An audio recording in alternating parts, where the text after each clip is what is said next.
What is up, everyone? Welcome to episode 51 of Dead with My Friends podcast. I am your co-host, Steve. And I'm your co-host, Nick. And on this episode, we're going to be covering the 2012 Elijah Wood Maniac remake.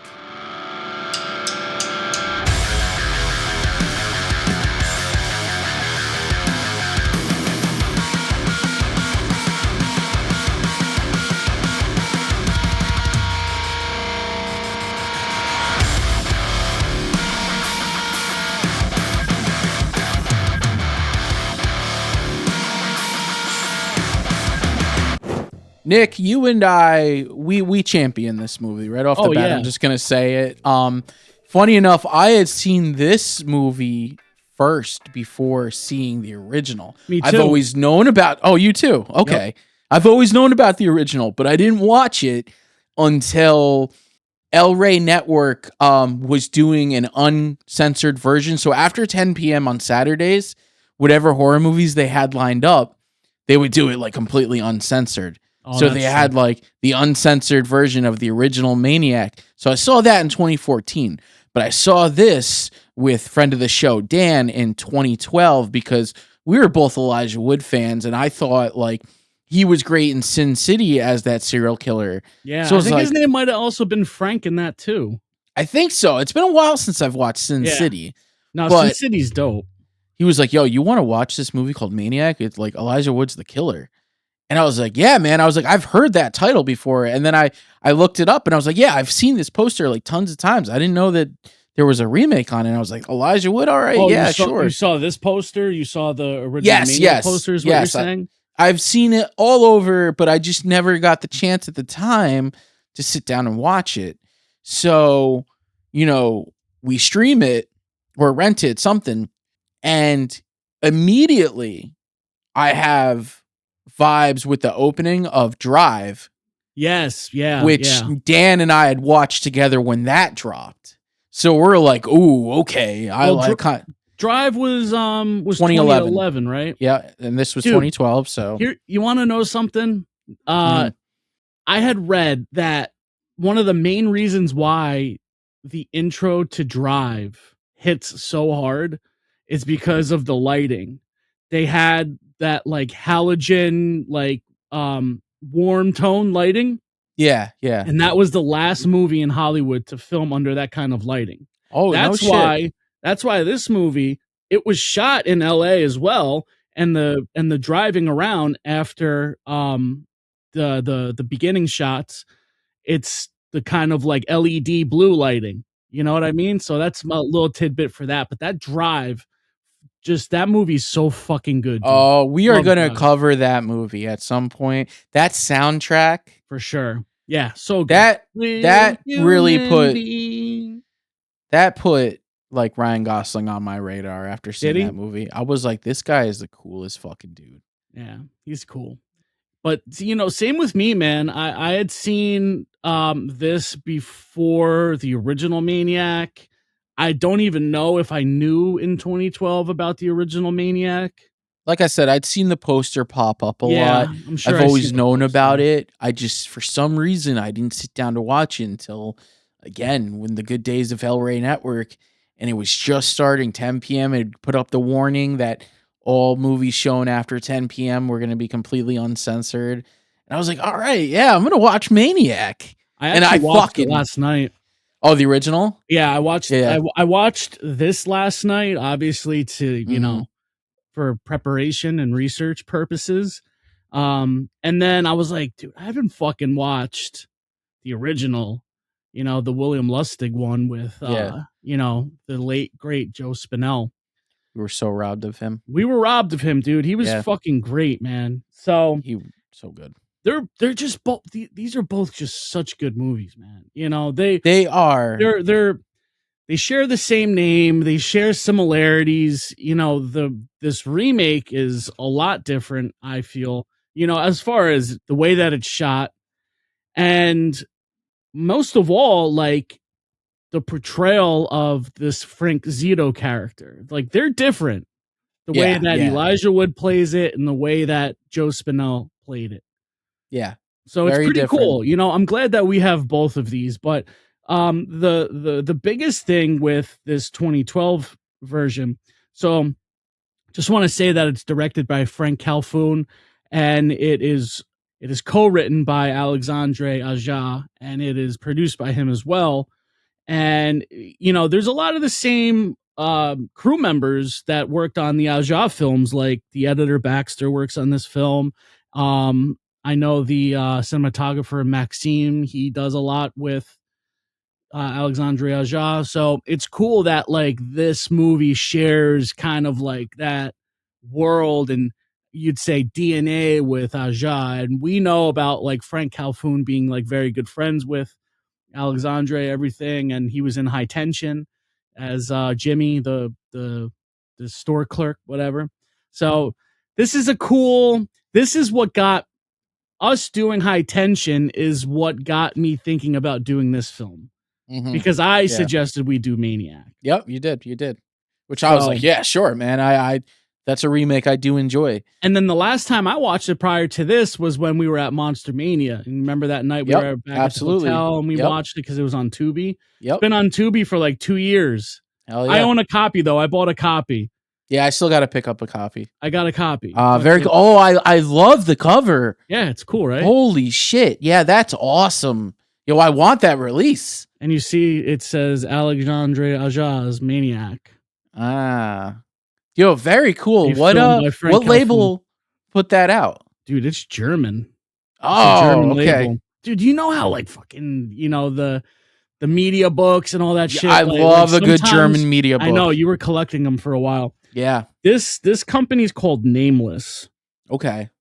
Yeah, and it's bare bones though, dude. It's like literally just a 4K copy. No remastered, extras. No extras. I was a little duped though, I'm not gonna lie, because when I bought this, there was like a list of like extras that were in it, and it was like behind the scenes, deleted scenes, commentary, and I'm like, yo, this is gonna be good. Like I'm gonna learn a lot about this fucking movie. And then I went to go watch the special features, and it was just a trailer. It was like a red band trailer. So, but I don't know. There's a Blu-ray of it that maybe I'll grab. I mean, this movie's so rewatchable. One, because the runtime, like it's a short film. It's 89 minutes, and it doesn't get boring. I'm like getting my final thoughts now, but I'm justifying like another double. No, it's got a good pacing to it. It's good pacing. The kills are fun, and I mean the main thing to talk about is the way that it's shot, and it's shot in POV. So we are in the killer's mind the entire film. We only have glimpses of Elijah Wood, and it's usually only in reflections, which is like really cool because that's the only way you'd actually ever see yourself. Yeah. And there's a couple moments, and we'll see because we have clips where it's a little outer body. There's one shot that I love, and I'm sure that it's the same one you love too, where it's in a little bit of out of body. So yeah, very cool. And I don't know. When I first watched the movie, I didn't know how much I loved that it was filmed in POV. I feel like it's very divisive amongst the fans. You either love the POV or you hate it. I think at the time I didn't love it, but I loved everything else about it. Mm-hmm. But then when I revisited it, it grew on you. It grew on me, and I'm like, okay. I'm like, this is cool. This is a very interesting way to film a movie. And then, when you think about it, also, it's like when you hear Elijah talking in this film, like he's not talking, like you're hearing his internal thoughts, like that internal voice that's in all of our heads speaking, Mm-hmm.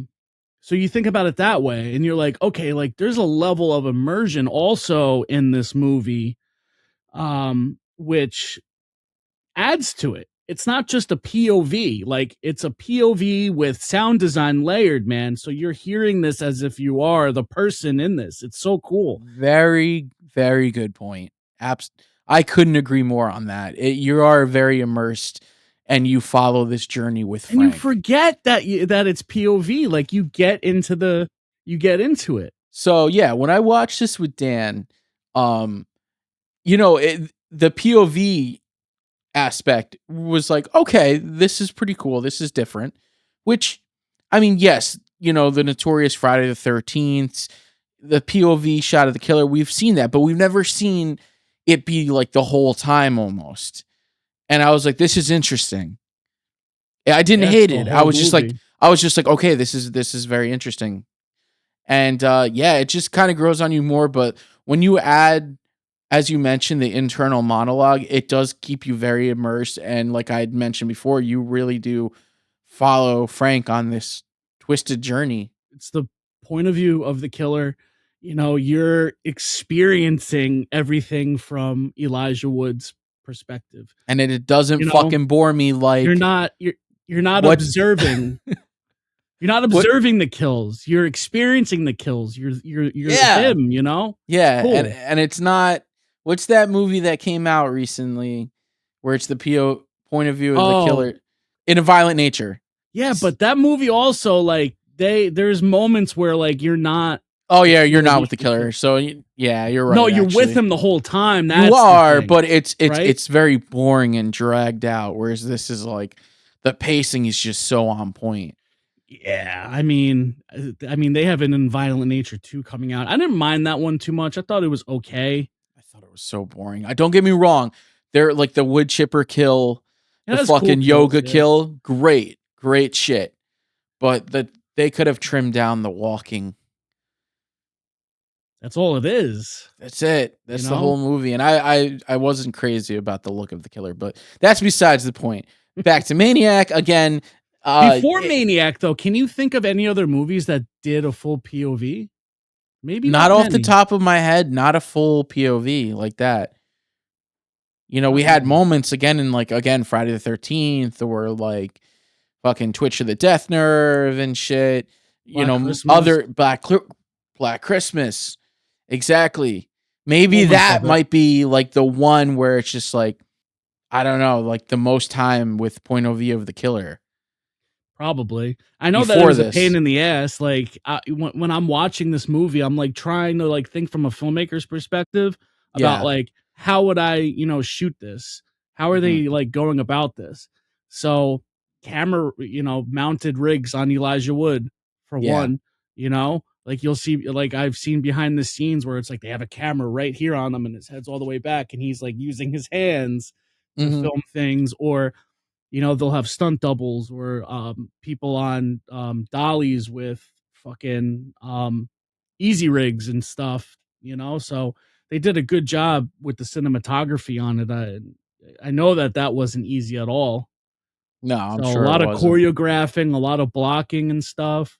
So You know, it's also interesting. I think I saw like in a behind the scenes like interview I'd watch on YouTube where Elijah Wood did not watch the original Maniac before doing this to kind of just bring his own take. yeah, you don't want to be influenced, I feel sometimes. Joseph Spinell was he was a very special actor and person in his own way, and to try to replicate that just wouldn't have worked. So I appreciate what Elijah Wood brought to the table with this. And I think he was a great cast because again, you go back to like his character in Sin City. His name was Kevin, by the way. Oh, it was It wasn't Kevin. Frank, but And I was just like, when I had seen that, you know, here I'm thinking, oh, it's Frodo Baggins. Like when I first watched Sin City with my older cousins, and you know, also like the faculty, I'm like the nerdy kid, the faculty. I'm like, but then you see him in Sin City, and you're like, oh, like he actually kind of can be pretty menacing when he wants to be and deranged. yeah, yeah, And this is man. why it works. He's a And great actor. I also love dude, I love Yeah, Elijah he's a Wood. great actor. And he's a champion of horror. He loves Yes. the genre. He has his own horror label called Spectre Vision, I believe it's called. Yeah. Yeah, something like that. So it's just like nothing but love.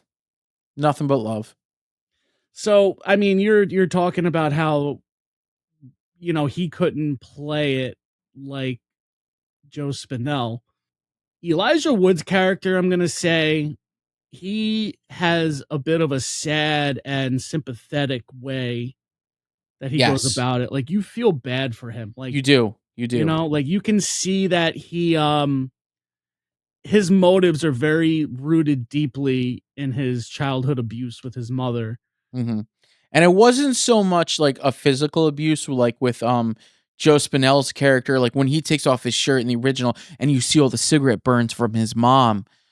This Frank doesn't have that, but Psychological the abuse and psychological emotional. and emotional abuse that he has is very, very deep. Yeah. And his mom, I mean, she was, hate to say it, but she was she got around, that's for Yeah. sure. Yeah. And there's a scene in this movie where, you know, you do see that happen. And then there was like another part too that like makes you sad. You know, the common thing between both of these is the mannequins, right? So after any one of these killings, you know, Frank in both of the films will take the scalps from the women and then mount them on these mannequins, and in their own minds, these mannequins become those people. And he's got a little mannequin of himself as a little kid, you know, and Yeah. I'm like, that's sad. Yeah, because that was his innocence, and Yeah. the shit he witnessed as a kid. Yep. Yeah. Exactly. Yep. All right, man. So look, I think it's time. We got clips. Let's get into talking Maniac. All right. I'm gonna read the synopsis in German because this is in German. I'm gonna read it entirely in German. That'd be cool. Now I'm Right? gonna read it off Yeah, IMDb yeah. over here. We'll drop the trailer and then we're gonna get into the first scene. All right. Yeah, I was gonna say if you're gonna read it in German, I'd be like, we gotta drop a little Rammstein Oh over it in yeah, the yeah, background. absolutely. Some industrial. Yeah. All right. So, Maniac, 2012. As he helps a young artist with her upcoming exhibition, the owner of a mannequin shop, deadly suppressed desires come to the surface.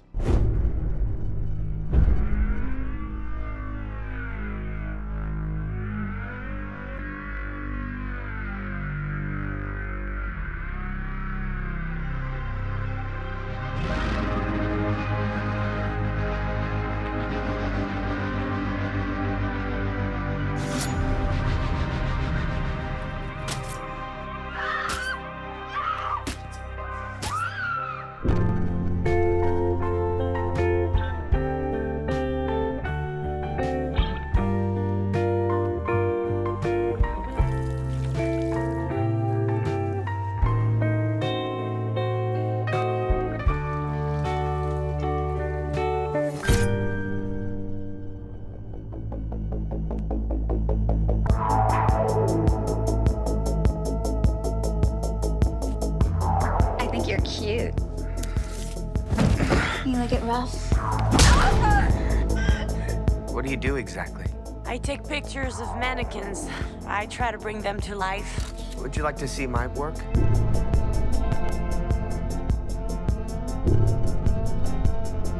I think you're incredibly talented. Images have found the last true romantic. I don't know about all that. Stop staring. You're missing a movie.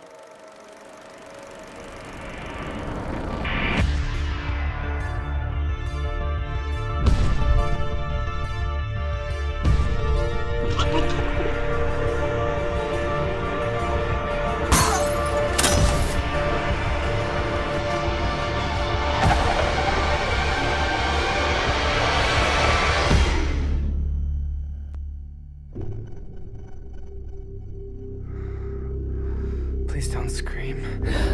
You're so beautiful.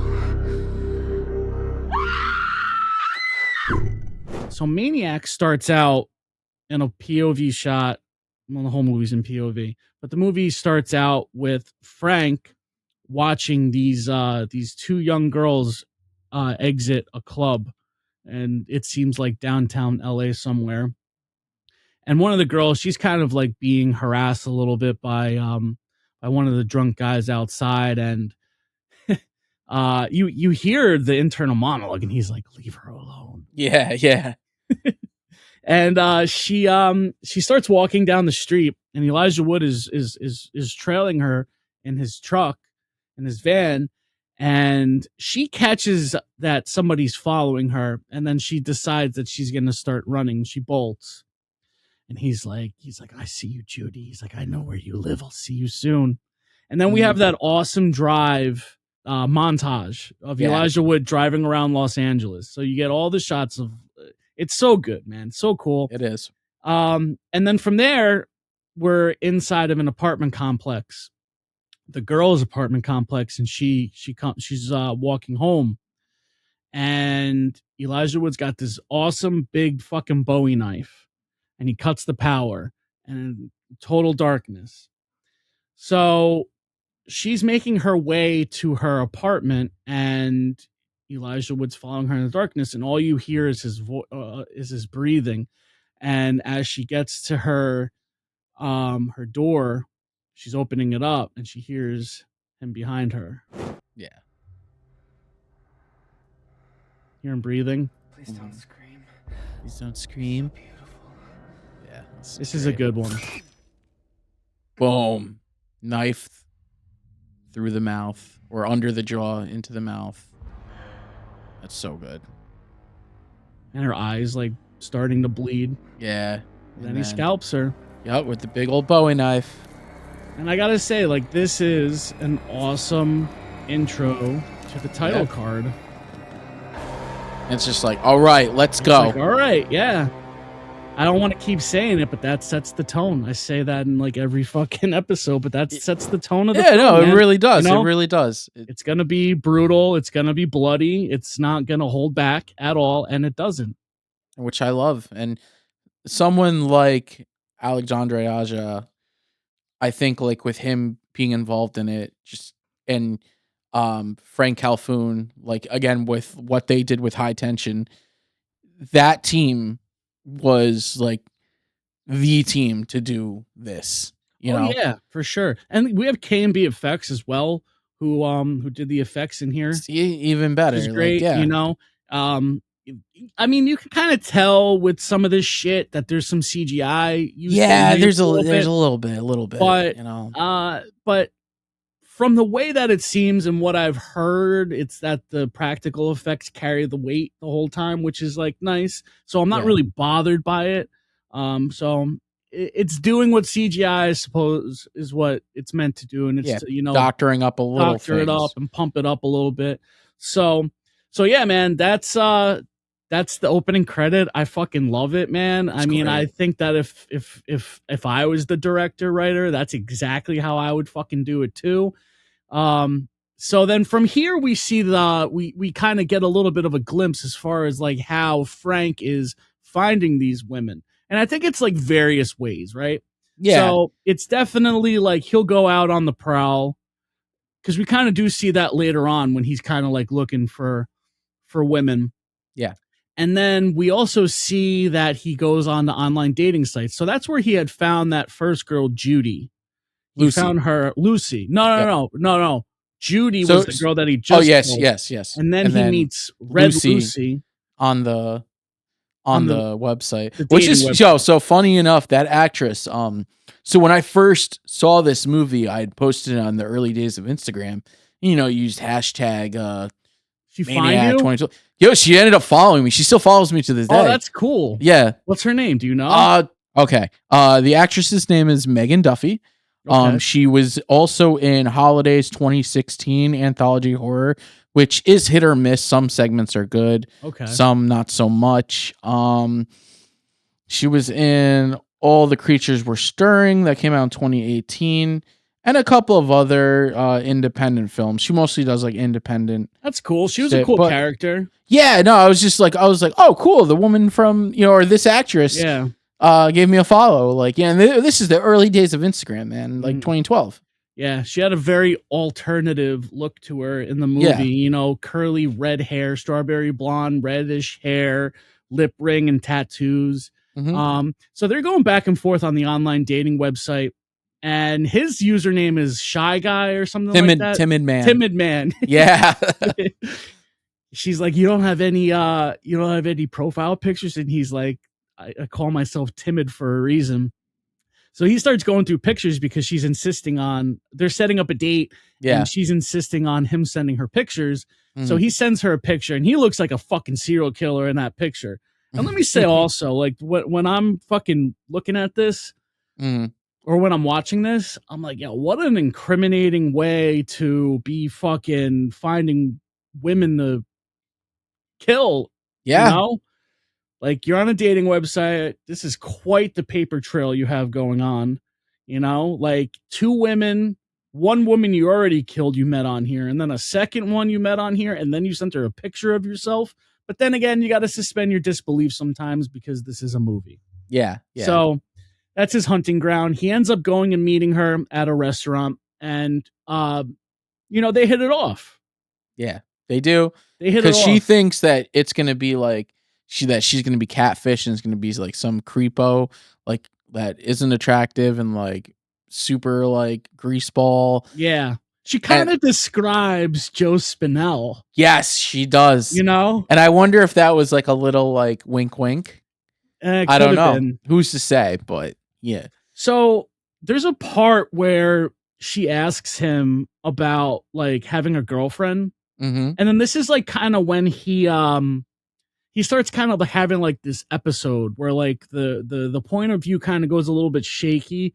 Yeah. And a little bit of ringing, and then he sees that like there's the people in the restaurant are all staring at him, right? What do you think that is? Like, why do you think the girlfriend aspect is like triggering? Because that also happens later on in the movie too. Yeah. Whenever Yes, like a it does. partner or something like that is brought up. What do you think it is? Like, I just think I couldn't like really put my finger on like it's just triggering. Like, that's it. I think it's just triggering and a trigger towards what he's doing with these women and his own trauma with his mom and shit. It just all kind of just like triggers these anxiety attacks and like the migraines where he's got to go run to the bathroom, take his med, and then like kind of get a grip, Yeah.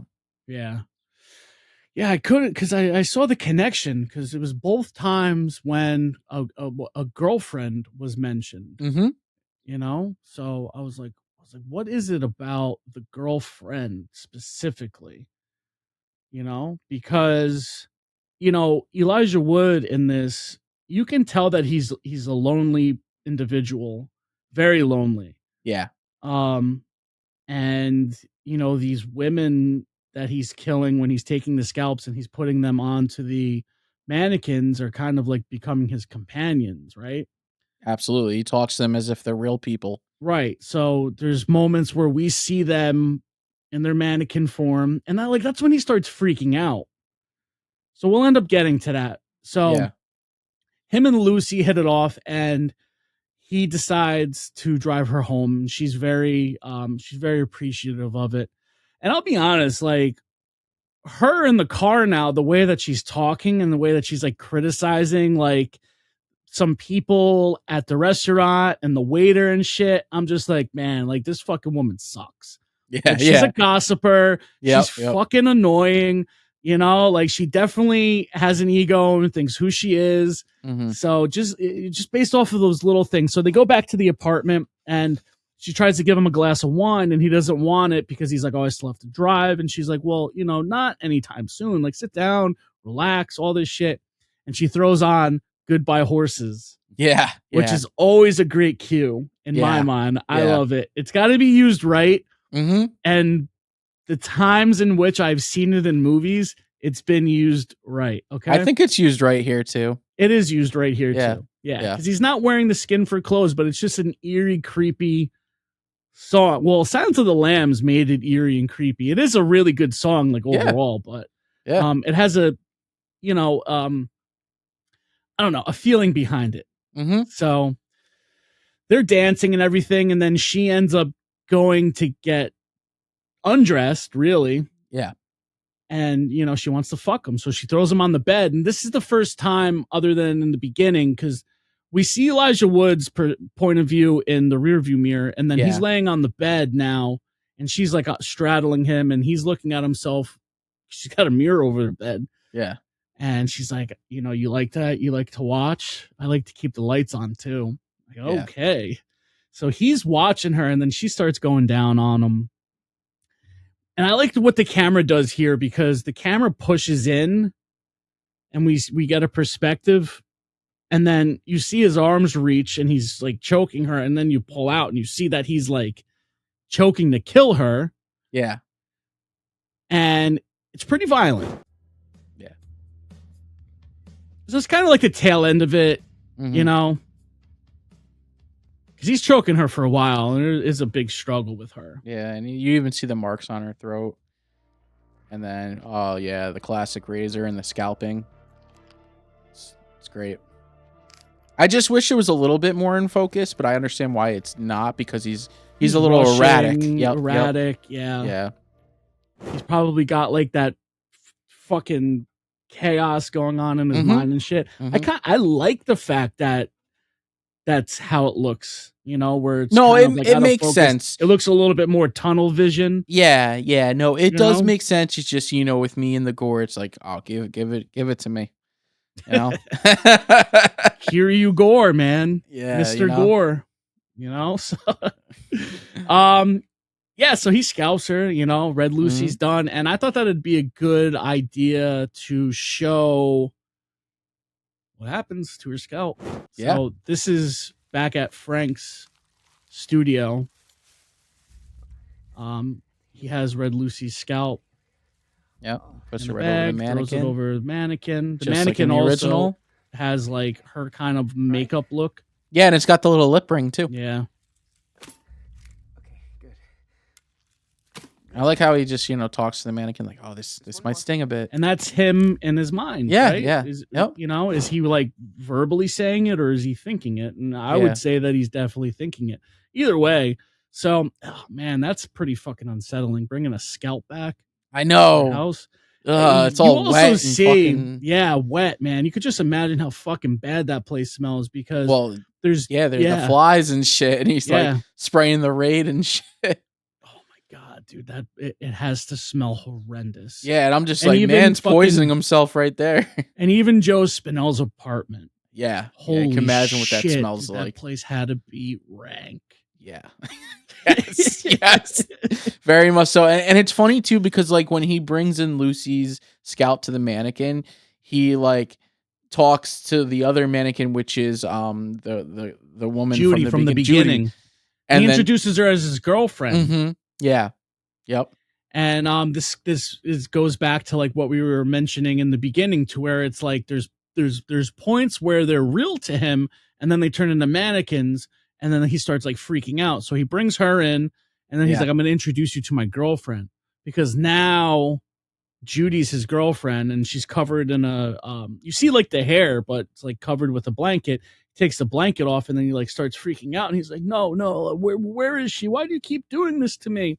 Yeah. It almost kind of also, now that I'm thinking about it, it also kind of has like a Norman Batesy type feel to it as well, you know? Yeah, I could see that. Also, after where it's like he's talking to his mother, you know, like that's like. See, I was just gonna say, after he kills Lucy, he's like, why can't I just have one?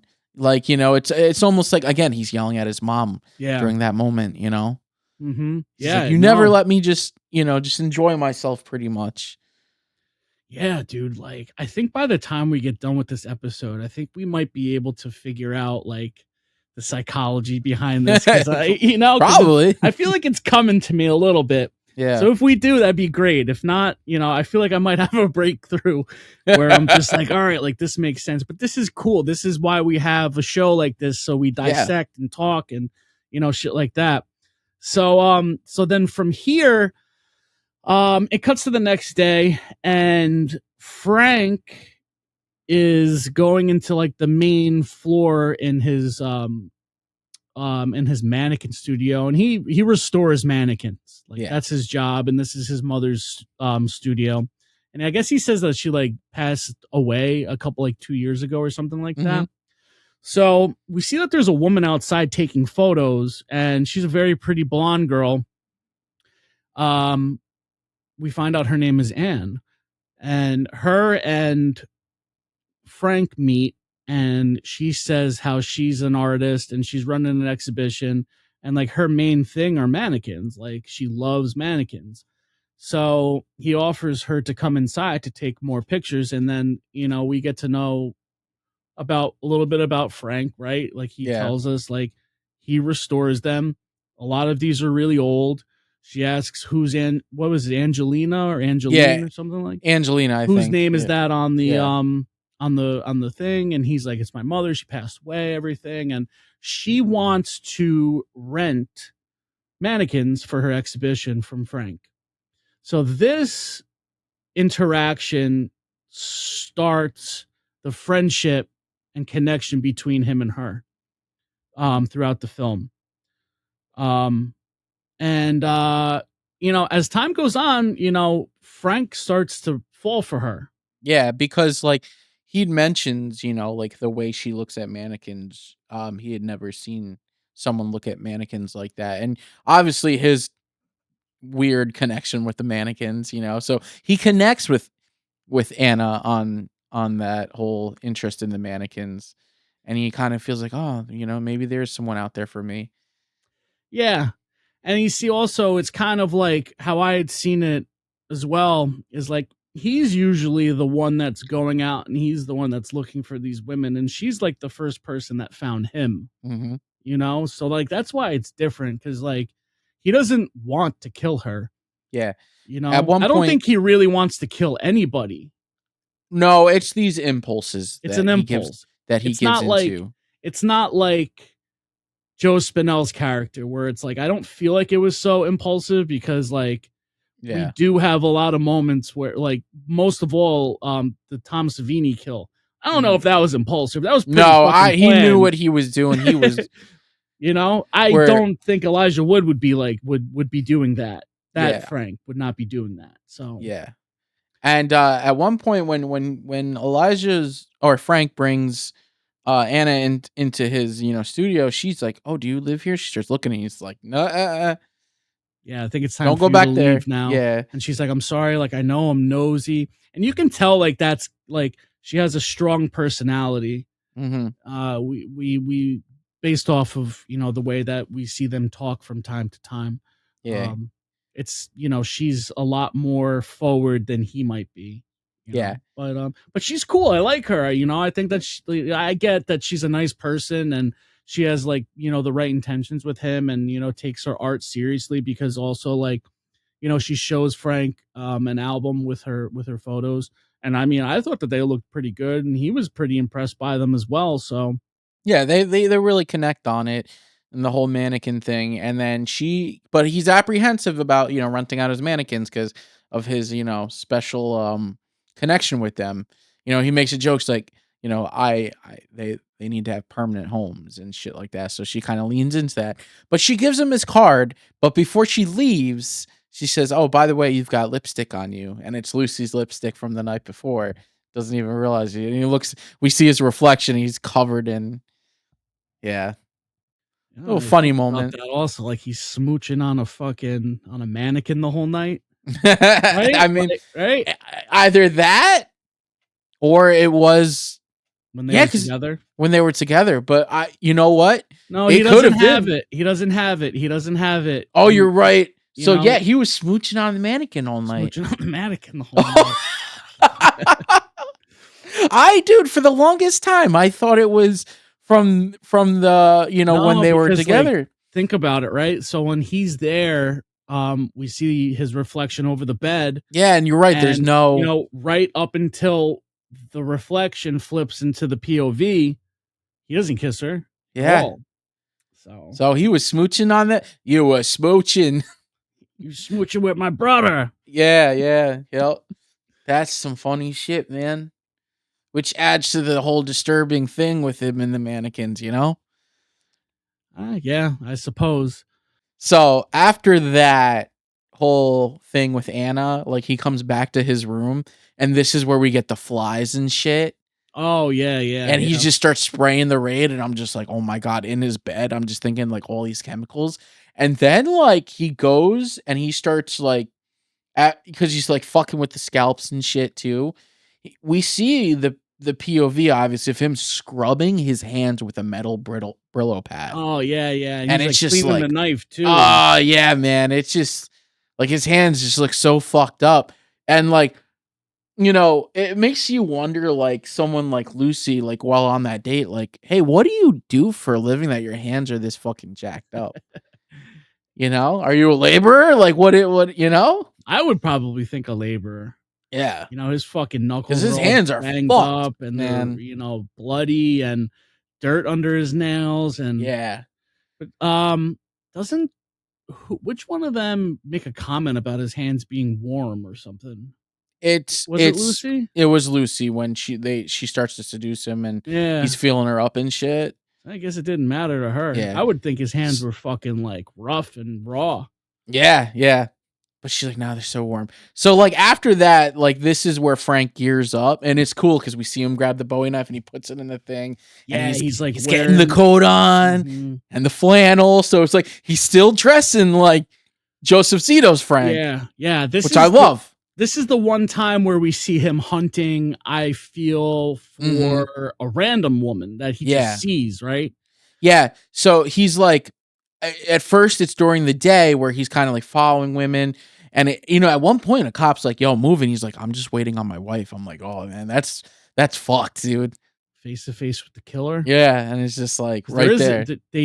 There is a killer, on the radar. Well, obviously it's him, but like we see, like, I think we hear or like we see in like a paper or something like that. Yeah, like, that, and there's like a little like news clip.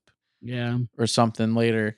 So yeah, he's looking around for his next girlfriend, and he ultimately lands on some woman, and she's what kind of thing does she do? Like, I do not know what you would call some kind of aerobics with the curtain thing, suspension. I don't know what it's called, but he takes a liking to her and kind of locks in on her, and then like while she's doing her thing, he's hiding in the closet of the locker room or the locker watching her. And at one point she gets the feeling that she's being watched and she's almost approaching.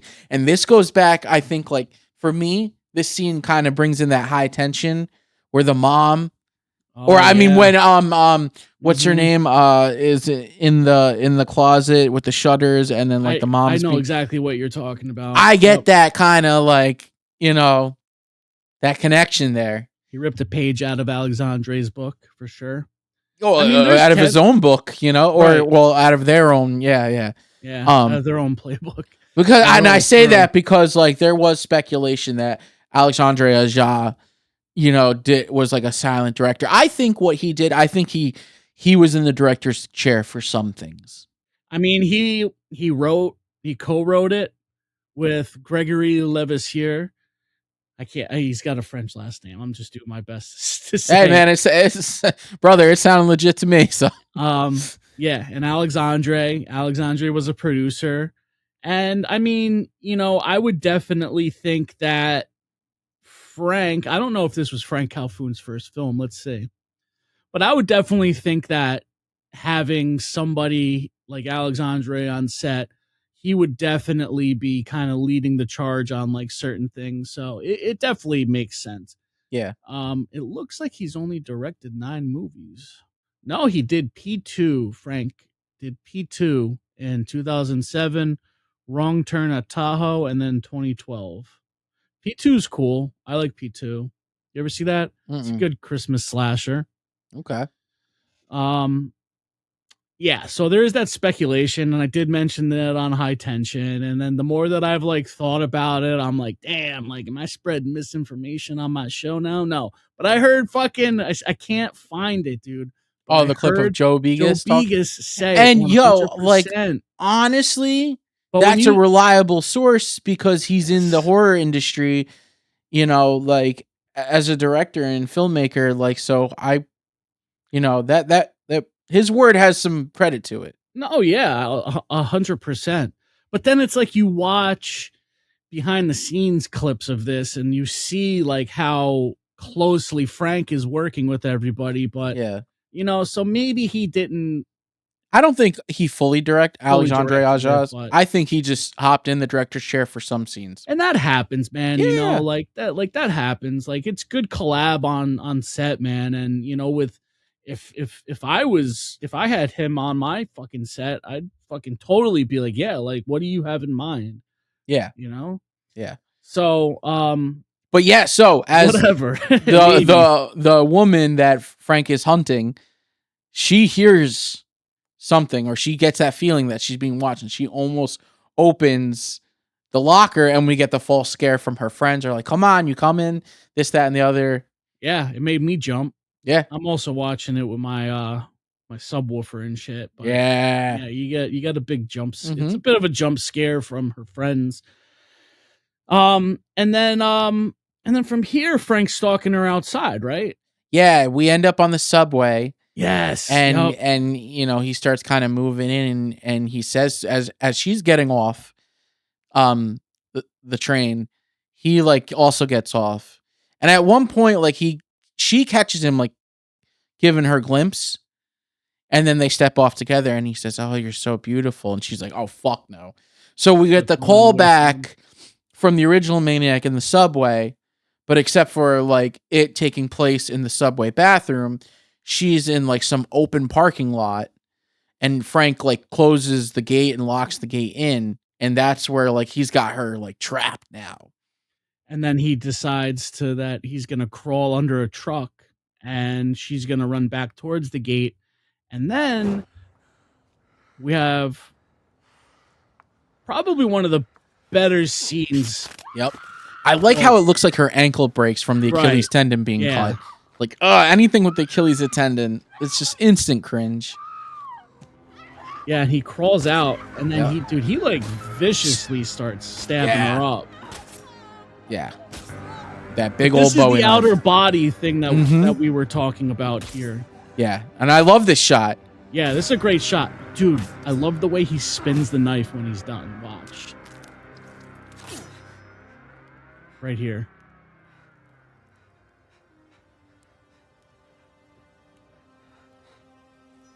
Hell yeah. I just yeah.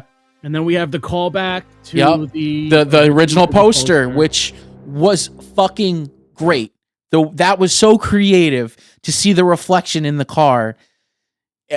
So good. So good. I'm gonna tell you, I definitely think that was Alexandre's idea. Who knows if it was in the script, but bravo. yeah, that's a great scene. Great scene. It's violent, it's super vicious, and we get the callback shot of the poster. Get the callback. And you get and I also failed to mention, but the fucking music is so good in this. It is very good. Really good. Mhm. I always champion like good dark synthy shit in movies, and that's exactly what we get here. And I know the composer's name. He goes by Rob, and I mean he's another player with Alexandre in that crew. And at some points too, with the music score, it gets a little Candyman vibe-ish at certain points. I can't like pinpoint. I think it's towards the end. There is some things that just give that Candyman like score to it too. Yes. I hear exactly what you're hearing. Mhm. The part when we see his reflection in the car, that's where you kind of get a bit of the Candyman synthy vibe. Now that I'm thinking about it, but I know, and it happens again later, and it's just like it does have a very like Candyman like score to it, you know. Yeah. But yeah, Oh, great cool. score for sure. Yeah, definitely. Like I said before, you know, as time goes on throughout the film, you know, it definitely paces well, but we see that he and Anna are becoming closer, you know, because she comes to the studio and she's taking photos of him while he's restoring one of the mannequins, and they go out to a movie together. He agrees to let her use some of his mannequins for her art exhibit. And then we also have a scene when they're eating lunch together at a park, and this is where we see Elijah Wood have one of his episodes. But prior to that, he's having a really good time with her, and you can see that they're really enjoying themselves. And like, it's one of the most like pretty looking shots in the film, because it's like very bright, nice, shining day in the water, and like there's like a nice saturation to it. So it's like, for me, it definitely feels like, hey, he's having a good time, right? Yeah, Because he yeah. likes her. Yeah. And this movie is a love story. It is a love story because he falls in love with her. Yeah. And Yes, and he does. she does feel for him too, in a way. She connects with him because, she thinks he's in his own way an artist, and she's like, and she enjoys his companionship, whether, she looks at it as a friendship, whereas, he obviously has feelings for her. Yeah. But there's that companionship there. Like you mentioned, they start getting closer. She's photographing him, doing his work and the whole lunch dates, and then they go and see the cabinet of Dr. Caligari. And, he also has a moment in the theater where he sees some of his kills on screen and kind of like, Yeah, it's a bit mirrored, right? yeah. And then she says something where she's like, "Oh, I thought that everybody at the end of that movie was gonna die," and he's like, "I like that they all lived," and she's like, "I think I found the last romantic in all of LA," or something like that. Yep. Yeah.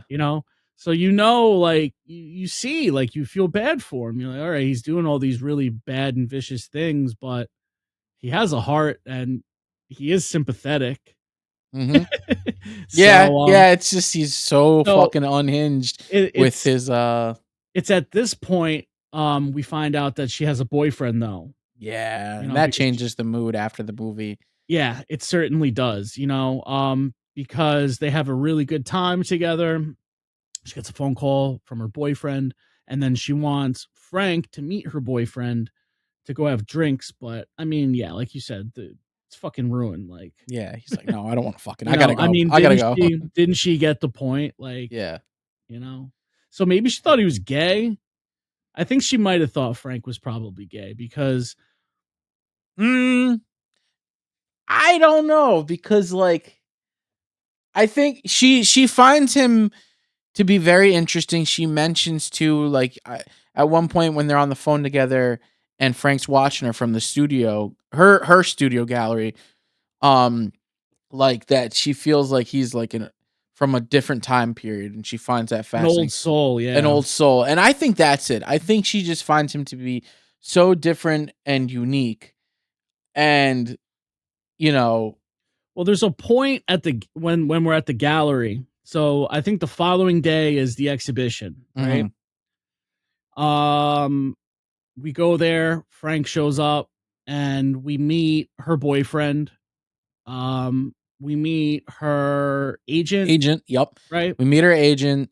And we see the exhibition, and it's just like a bunch of mannequins with fucking her face projected on. Yeah. And they're kind of like making it seem like it's a bigger deal than it is. And it's kind of whack, if you ask me. Like, it's not that cool. Like, like, I don't know. Maybe she had like some photos and stuff like elsewhere or whatever. But, it's just, okay, whatever. It's LA for you. Art. Yeah. She takes good photos, though. But Frank and her boyfriend meet in the bathroom, and her boyfriend's a fucking dick. Yeah. He's a prick. Yep. He says to him about, like, he doesn't mind her hanging out with her gay friends because he knows that they're not going to try to fuck her. Yeah. And then that's when Frank's like, I'm not gay. And then he goes up to him and he like dries his hands on his clothes. So disrespectful. Very that's why I disrespectful. bring up, does she think that he's gay? And that's why she's like so comfortable around him, because she doesn't see him as a person who would be interested in her. So that's why I bring it up. No, I see your points there. I think she just finds him to be very unique, and her fascination with mannequins and his line of work and what he does, they just click. And she's looking at this as a companionship, friendship. Yeah. Okay. Could go either way, but who knows? Yeah. But then after that, we get the agent. Anna's art agent starts talking to Frank, and she's like, "You got a car?" No, not Frank. Fred. Oh yeah, Fred. Well, I was gonna get she mocks his work. Yeah. she calls like, so would you do like go dumpster diving for Did you these play with things? dolls when you were a kid? and No, all well this that's shit? what the boyfriend said. Yeah. But So she he's being says it mocked. at the end. Oh, I got confused. My bad. yeah. Go on. But he's just being mocked, Mhm. by before the boyfriend. Now the art agent is mocking his work, and she's like, I have this artist who loves to destroy like meaningless things, and you guys would be great together. And You I'm got a in card. restoration. Yeah, he's like, I fix these things. I don't fucking Want to destroy him. So he's getting like triggered, and immediately with how obnoxious she's acting, it's like, oh, you're the next victim. Yeah, the exhibition is definitely like a build up at this Yeah. point too. Because I can see that it was definitely an overwhelming experience to be there. Mhm. Plus, the mood was ruined. Yes. with this fucking guy, and then Yep. I think that he should have killed the boyfriend. It's when he first goes into the bathroom, like obviously he wasn't gonna do would've been it, way too but obvious. you could tell like his intention. That's what his intentions were, but just didn't. He's like, I can't do it here. Yeah. But then again, like, I guess it also doesn't fit his motive in a way either, like, Yeah. as much as he's a killer, like, is he a killer, Mm-hmm. Not really. He kind of, it's not really acting on impulses. It's kind of just like acting, like, how would you describe his way of killing? Because More of an impulse impulse, thing. Yeah. When his emotions are fucked up and the repression of the psychological abuse from his mom and what he had to witness. I mean, at one point he's hiding, like we didn't really mention this too much, but we get glimpses of Frank's childhood where he's at one point in a closet while his mom's doing blow, getting a fucking two guys like fucking her. Yeah. And she knows that he's in the closet and she whispers to him that mommy, like, shh, mommy loves you. It's like, that's so fucked up. And Like, he's got to be in there the whole time while it Yeah. happens. Yeah. And then there's another point where she's getting fucked on the street and she's like yelling at him, go back to the car. And like, it's just those kind of things are just so He's having damaging. a weird hallucination at that point because, Yeah, because then it becomes Anna. yeah. Yeah. And then when it flips around, we see him as a young boy watching on. Yeah. Yeah. So that's a good one. That's a good scene. Yeah. That shows you where he's really at. But yeah, so he goes back to the art agent. He trails her home and she's taking a bath. You got Ave Maria playing, she's decompressing and she's got the cloth over her face and he's just playing with the bath water. His dirty ass hands. With his dirty ass hands. And then at She one point reaches for the wine and he slides the wine. yeah, that's great. That is great. Yeah. I like that a lot. Mhm, It's like me she has too. no idea. And then she kind of feels because he like kind of like drips a bit of the water on her or something where he's like getting closer. And she feels like that something's there and she removes the washcloth and he just dunks her. Before she could even scream. Mm-hmm. And at first you almost think like, oh, he's just gonna drown her. If this was your first time watch. But no, he's got her like hogtied with the fucking scrunchie or some shit in her mouth. Underwear. Or is it underwear? I don't know why I thought it was Yeah. scrunchy. Like women's panties. Yeah, he's got her gagged with that, and he just starts spouting off and shit. And then that again, the whole repression for his mom, I think, starts to kick in because when he's like cutting her on the back and shit, He like cries. He's like, he calls her mommy, doesn't yeah. he? So yes, he does. And that happens in the original. Remember with the girl that left her necklace behind at the art studio, Mm-hmm. and he starts calling her, and she's like, "Please let me go. Like I won't tell anyone." It's another good callback to the original in a sense. Yeah, we have really good callbacks to this. We do. While while doing their own thing, where it's not. They pay some solid homage to but they it. don't hit you over the head with it, Exactly. and that's how you do it. That's good writing. That's good writing. Very couldn't good agree writing. more. Couldn't Good agree more. directing. Yep. So that's why this movie fucking rips, man. Yeah. Because as much as it's a remake, it's like a loose remake. It could does be its own things in a movie. way. Yes. So yeah, he And you're not starts doing the- comparing, like obviously we are Mhm. because we're fans of both of the films. Yeah. And why not? Let's talk and compare it. But yeah, it lives as its own movie for sure. Like if the first one didn't exist, like this would be Maniac. Yeah. And it is Maniac. They're both, their own thing. It's so cool. Like I appreciate that for sure from a remake. Absolutely. And so yeah, he does like he starts slashing her in the back and shit, and just the whole dude, slices never go fucking well with me. I hate them, and we just get those slashing her back and everything, and he's and like he scalps her. Yeah, he's crying on her back and crying mommy, and then decides that he's gonna scalps her, and brings her back, right? Yep. Brings her back to the Brings her back. And then from there he calls Anna. Does he call her that night or does he call her the next day? I think she calls him. No, he calls her. Oh, does he call her? Yeah. So maybe it's the next day. He calls her and she doesn't answer right away, and then he's leaving her a message asking about the mannequins. He has a buyer lined up, and then she picks up the phone and she's like hysterical. Yep. And asks him to come over, and then when he goes over, her friend Martin is there, who's an actor, and he's an actor, like that's his character. Yeah. He's an actor friend of hers. We see him earlier on at the art studio helping her set up. He's her neighbor.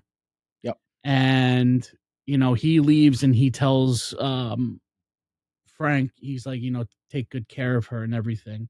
And she's hysterical, and they're talking, and she's has survivor's guilt, and she's talking about like how I should have protected her. I should have, whatever. I should have been there more for her. Like I was too preoccupied with like everything else that was going on. And, he's telling me, don't blame yourself, whatever. And, he starts rubbing her back and everything. And like, this is the moment where I'm like, all right, I'm like, she's like giving in a little bit to him, they like, start getting a little intimate. Yeah.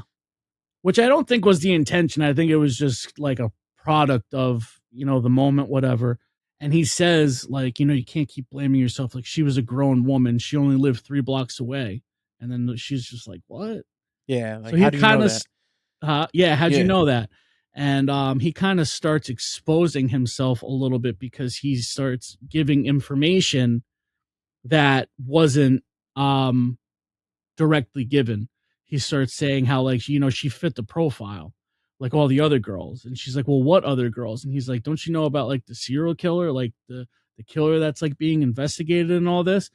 She's like super weirded out because he mentioned a couple of things. He mentioned she lived 3 blocks away, but he tried to cover that up by saying, oh, she asked me for a ride, told me she lived only 3 blocks away, and then decided that she was going to walk.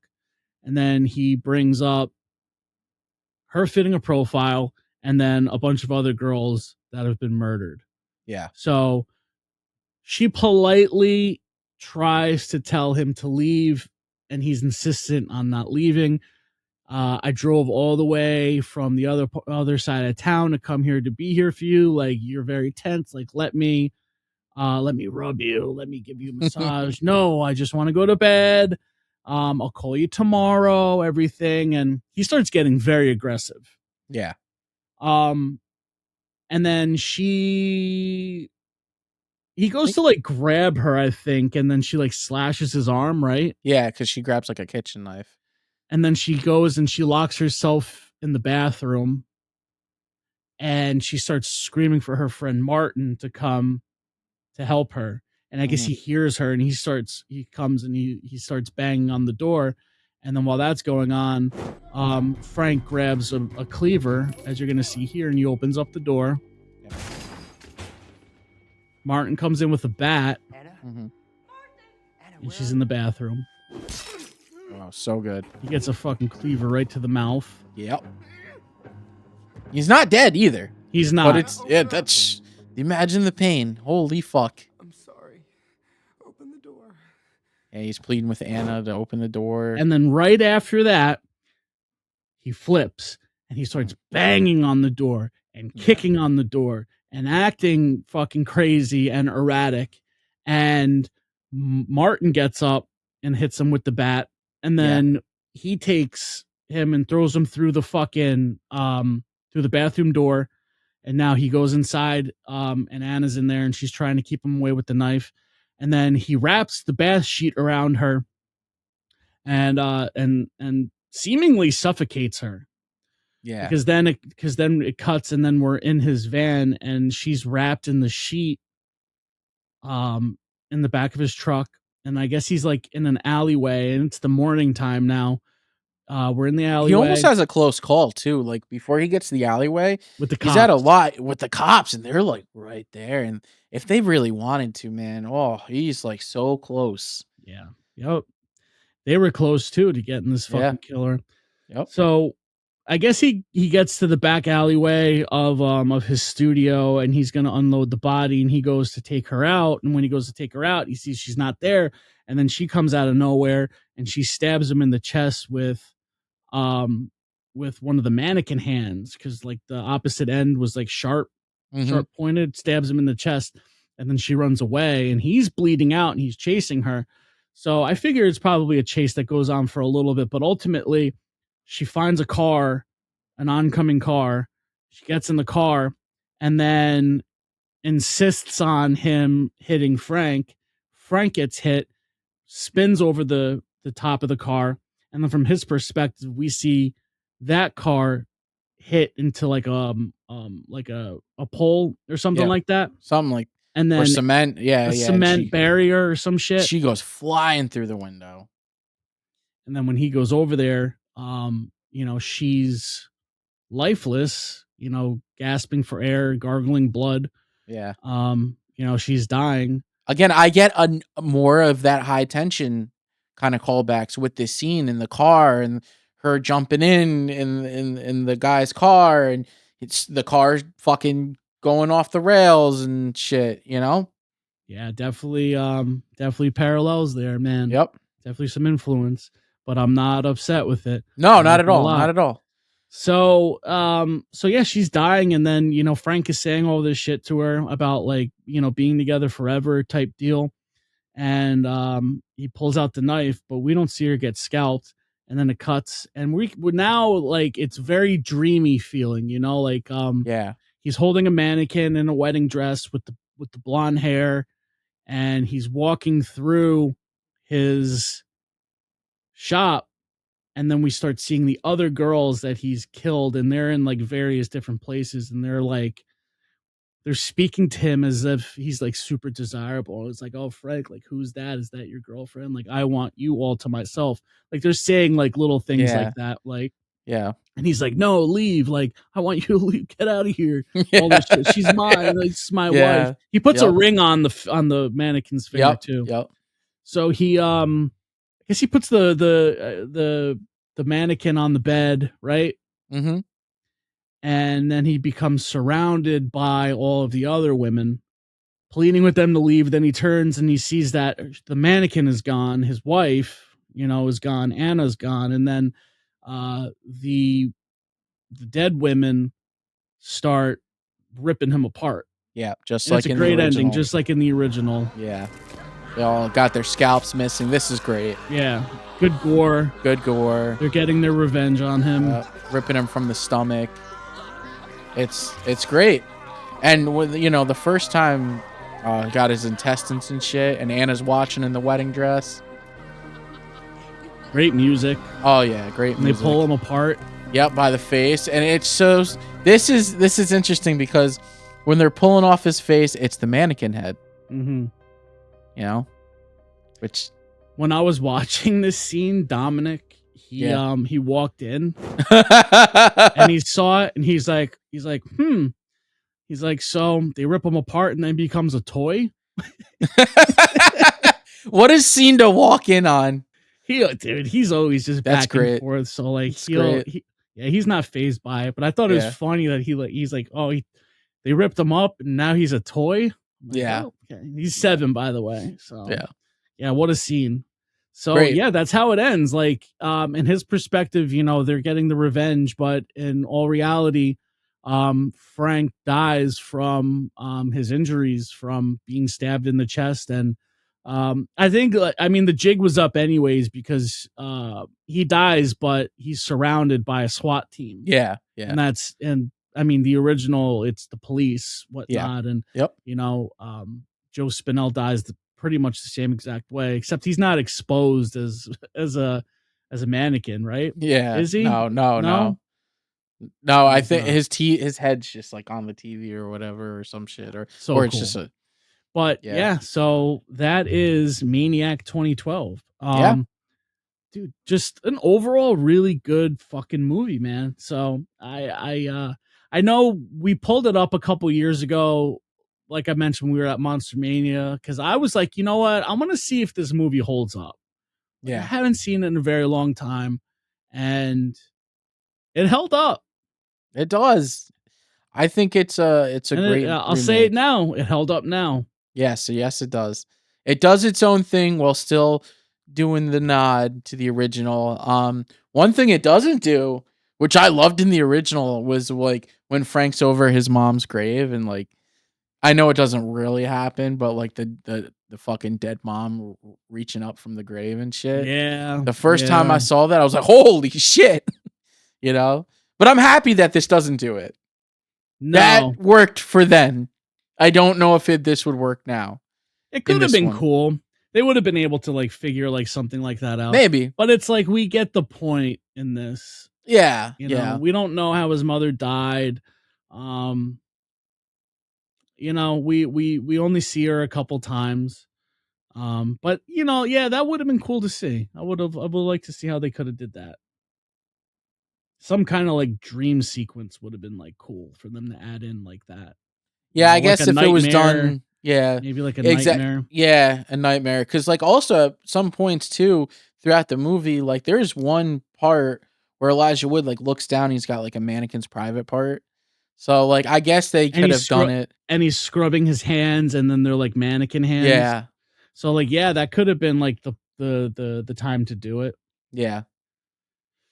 Would have worked then, but that is Mannequin, or that's Mannequin. That's Maniac 2012. Do we have like the title for a horror movie now called Mannequin? I feel like that's already a movie, which is like a loose remake on both of these films. That'd be cool.